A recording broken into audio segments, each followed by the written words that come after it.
പ്രാദേശിക ടൂറിസം പദ്ധതിയിൽ പടിഞ്ഞാറേക്കല്ലട ഗ്രാമപഞ്ചായത്തിൽ നടപ്പാക്കുന്ന നിഴലിടം പദ്ധതിയുടെ ആദ്യഘട്ട സമർപ്പണം നടത്തി.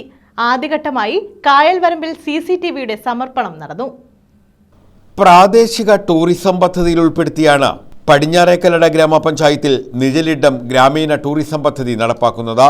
തൊഴിലുറപ്പ് പദ്ധതി, MP ഫണ്ട്, ത്രിതല പഞ്ചായത്ത് ഫണ്ട്, ടൂറിസം വകുപ്പിന്റെ ഫണ്ട്, CSR ഫണ്ടുകൾ എന്നിവയിൽ നിന്ന് 2 കോടിയിലധികം രൂപ വിനിയോഗിച്ചാണ് പദ്ധതി നടപ്പാക്കുക. ശുദ്ധജല തടാകമായ ശാസ്താംകോട്ടയെ സംരക്ഷിക്കുന്നതിനും ടൂറിസം മേഖലയുടെ വളർച്ചയ്ക്കൊപ്പം പ്രാദേശിക സാമ്പത്തിക വികസനത്തിനും പദ്ധതി സഹായകമാകും. പദ്ധതിയുടെ ആദ്യഘട്ടമാണ് CCTV സ്ഥാപിച്ചുകൊണ്ടുള്ള പ്രവർത്തനം.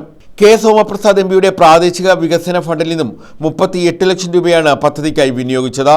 കായൽ ടൂറിസത്തിന്റെ ഒന്നാം ഘട്ടമായ CCTVയുടെ സമർപ്പണം മുൻ MP K. സോമപ്രസാദ് നിർവഹിച്ചു. കായൽ ടൂറിസം എന്ന നിലയിൽ അതിനകത്ത് ബോട്ട് റൈഡിംഗ് ഉൾപ്പെടെയുള്ള നടത്തുന്നതിന് ഇപ്പൊ കുഴപ്പമൊന്നുമില്ല. ബോട്ട് ഇപ്പം ഈ ഇലക്ട്രിസിറ്റി കൊണ്ട് പ്രയോഗിക്കുന്ന അപ്പൊ അത് പറഞ്ഞില്ല. അത് നന്നായി അത് കൊള്ളാവുന്ന പരിപാടിയാണ്. അപ്പൊ ഇതെല്ലാം ഇവിടെ നിന്ന് ഇത്തരം കാര്യങ്ങൾ നിയന്ത്രിക്കാനും നേതൃത്വം കൊടുക്കാനും ഒക്കെ തന്നെ ഒരു സംവിധാനം കൂടി ഉണ്ടാവണം. അതിനെ സംബന്ധിച്ച് കൂടി ഗ്രാമപഞ്ചായത്ത് ആലോചിക്കുന്നത് നന്നായിരിക്കും.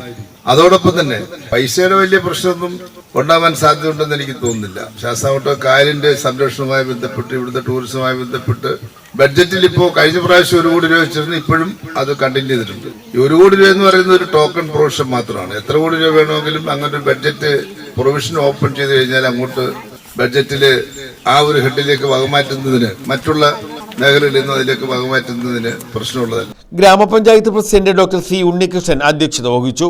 ജനപ്രതിനിധികൾ, ഉദ്യോഗസ്ഥർ തുടങ്ങിയവർ പങ്കെടുത്തു. News bureau, Sasthamkotta.